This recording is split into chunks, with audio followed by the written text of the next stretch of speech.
Hello, नमस्कार, good morning, सुप्रभात मेरे शेर सहेलियों। एसके स्टडी पॉइंट परिवार में आप सभी को दिल खोल के स्वागत करते हैं और आशा करते हैं कि आप लोग स्वस्थ होंगे। देखिए, ये जो देख के आप समझ गए होंगे कि आज जो हम बताएंगे वो बिस्मार्क के बारे में बताएंगे। और पिछले कक्षा में मैंने 1789 और 1830 और 1848 की फ्रांस की क्रांति बताई थी। उनमें बहुत सारा सपोर्ट मिला था और बच्चों सबका कमेंट था कि सर हमें बिस्मार्क के बारे में बताइए। तो हम आज बिस्मार्क के बारे में बताने जा रहे हैं। और अगर यूट्यूब पर आप पहली बार हैं तो उसे ज़रूर सब्सक्राइब करें, और यदि फेसबुक पर है तो उस पेज को ज़रूर फॉलो करें। तो चलिए हम स्टार्ट करते हैं। और स्टार्ट करने से पहले हर रोज़ के भांति आज भी एक मोटिवेशनल लाइन होगा कि गिरना भी ज़रूरी होता है, औकात का पता चलता है। कि गिरना भी ज़रूरी होता है, औकात का पता चलता है। जब उठाने को हाथ बढ़ाता है तब अपनों का पता चलता है। जिन्हें गुस्सा आता है अक्सर वो लोग झूठे होते हैं। जिन्हें गुस्सा आता है अक्सर वो झूठे होते हैं। मैंने दिन रात झूठों को मुस्कुराते देखा है और सीख रहा हूँ इंसानों का पढ़ने का हुनर। कि सीख रहा हूँ इंसानों का पढ़ने का हुनर। सुना है किताबों पर चेहरों पर किताबों से ज़्यादा लिखा होता है। तो जैसे समाज का बिहेव चल रहा है उसी तरह का ये लाइन था। और ज़्यादा हम नहीं बोलेंगे क्योंकि वीडियो लंबी हो जाएगी तो फिर दिक्कत हो जाती है। तो चलिए हम स्टार्ट करते हैं। सबसे पहले आपको समझना है ये जो बिस्मार्क है, बिस्मार्क का जन्म कब हुआ था? बिस्मार्क का जन्म 1815 ईस्वी में हुआ था। क्या हुआ था? बिस्मार्क का जो जन्म हुआ था 1815 ईस्वी में हुआ था। और बिस्मार्क की जो मृत्यु हुई थी वो 1898 ईस्वी में हुआ था। क्या हुआ था? 1898 ईस्वी में हुआ था। ये जो बिस्मार्क था, ये देखो, ये इतना बड़ा कूटनीतिक था। क्या था? बिस्मार्क जो था इतना बड़ा कूटनीतिक था, कूटनीतिक था कि जब हम बताएंगे तो आपको समझ में आएगा। देखो, ये ऐसा व्यक्ति था जो राजतंत्र का भी सपोर्टर था, राजतंत्र का भी सपोर्टर था, प्रजातंत्र का भी सपोर्टर था, निरंकुशवादी का भी समर्थक था,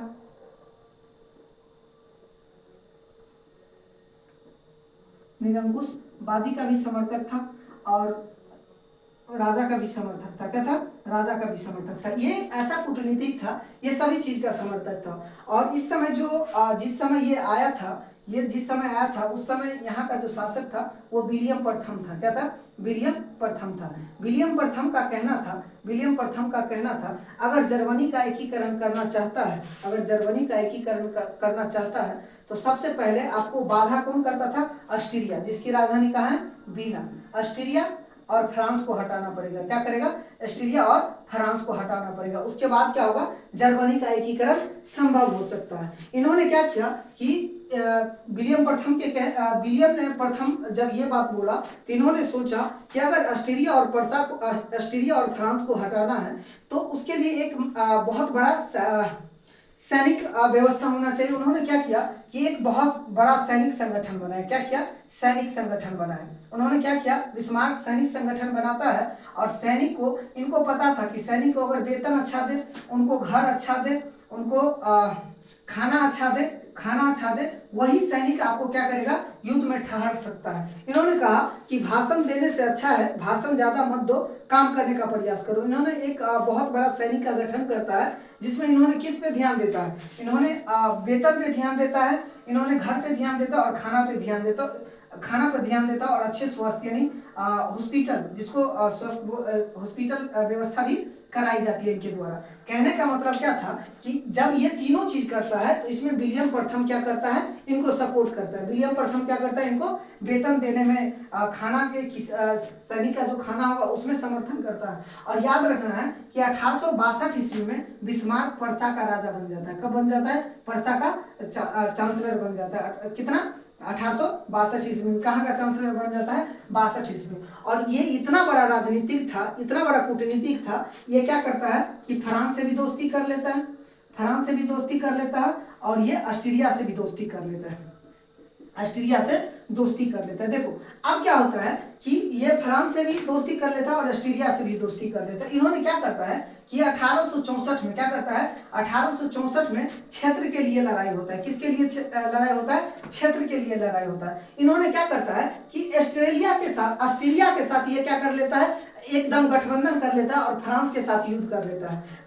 ये जो 1864 में युद्ध था, इसको डेनमार्क का युद्ध बोला जाता है। क्या बोला जाता है? डेनमार्क का युद्ध। क्या बोला जाता है? डेनमार्क का युद्ध। डेनमार्क का जो युद्ध था वो क्षेत्र के लिए युद्ध था। ये क्या करता है? ऑस्ट्रेलिया से दोस्ती करके फ्रांस पे आक्रमण करता है, और फ्रांस से क्या करता है बेटा?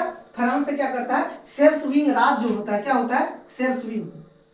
सेल्सविंग राज जो होता है इनसे छीन लेता है। क्या करता है? फ्रांस से सेल्सविंग राज जो होता है उससे छीन लेता है। उसके बाद देखिए इसका बिस्मार्क का चौथाई क्या होता है कि जब वो वापस लौटते रहता है युद्ध से, तो ऑस्ट्रेलिया पे आक्रमण करता है, और ऑस्ट्रेलिया का एक क्षेत्र होता है होल्स्टीन। क्या होता है? होल्स्टीन। इसको क्या कर लेता है? इसको छीन लेता है। क्या करता है? इसको छीन लेता है। देखिए इन्होंने ऑस्ट्रेलिया और फ्रांस से दोस्ती किया, ऑस्ट्रेलिया के साथ इन्होंने अच्छा दोस्ती निभाई, फ्रांस के साथ गद्दारी किया, और फिर क्या किया? ऑस्ट्रेलिया के साथ भी गद्दारी कर लिया। आपने डेनमार्क का युद्ध समझ गया, 1864 ईस्वी में हुआ था। 1866 में क्या हुआ था? ऑस्ट्रेलिया का युद्ध हुआ था। क्या हुआ था? ऑस्ट्रेलिया का युद्ध हुआ था। 1866 में जो हुआ था ऑस्ट्रेलिया का युद्ध हुआ था। ऑस्ट्रेलिया का युद्ध में क्या हुआ? इन्होंने फ्रांस से दोस्ती कर ली। क्या की? फ्रांस से दोस्ती कर ली। पहले तो ऑस्ट्रेलिया से दोस्ती करके फ्रांस को मारा, फिर फ्रांस से दोस्ती करके क्या किया? ऑस्ट्रेलिया को मारा। इसमें ऑस्ट्रेलिया को बुरी तरह से हराया। क्या किया? बुरी तरह से हराया। क्या किया? बुरी तरह से लपेट के फेंक दिया। इसके बाद क्या हुआ? ऑस्ट्रेलिया भी समझ गया और फ्रांस भी समझ गया कि ये जो बिस्मार्क है किसी का नहीं है। ये दोनों क्या करता है? 1870 के युद्ध में क्या होता है? 1870 के युद्ध में, जिसको सेडान का भी युद्ध बोला जाता है। क्या बोला जाता है? सेडान का भी युद्ध बोला जाता है, और फ्रांस पर्सा का भी युद्ध बोला जाता है। क्या बोला जाता है? फ्रांस पर्सा का भी युद्ध करता है, बोला जाता है। इसमें क्या करता है कि फ्रांस और ऑस्ट्रेलिया दोनों एक साथ हो जाता है और पर्सा के साथ लड़ाई करती है। जैसे ही लड़ाई करता है, बिस्मार्क क्या करता है? दोनों को धो देता है। क्या करता है? दोनों को एक साथ मारता है। इतना दौड़ा दौड़ा के मारता है ऑस्ट्रेलिया और फ्रांस को कि मतलब दोनों राज छोड़ने के लिए तैयार हो जाता है। फिर क्या होता है बेटा कि 1871 ईस्वी में, कब? 1870 में युद्ध समाप्त होती है। 1871 में क्या होता है? फ्रैंकफर्ट की संधि होती है। 1871 में फ्रैंकफर्ट की संधि होती है फ्रांस और पर्सा में फ्रैंकफर्ट की संधि होती है, जिसके कारण क्या होता है? ये जर्मनी का एकीकरण संभव हो जाता है। क्या होता है? जर्मनी का एकीकरण संभव हो जाता है। देखो बिस्मार्क का चौथाई कितना था, इसलिए इसे कूटनीति कहा जाता है। आपने देखा 1815 में जन्म हुआ था, 1898 में मृत्यु हो गया था। 1862 में इन्होंने पर्सा का राजा बना था, और इन्होंने क्या किया? ऑस्ट्रेलिया फ्रांस से दोस्ती कर लिया। 1864 में डेनमार्क के युद्ध में इन्होंने पहले तो फ्रांस को मारा, सेल्सविंग राज छीन लिया। उसके बाद जब लौट रहा था युद्ध से, तो होल्स्टीन राज ऑस्ट्रेलिया से भी छीन लिया। 1866 में ऑस्ट्रेलिया के युद्ध में ऑस्ट्रेलिया को हराया।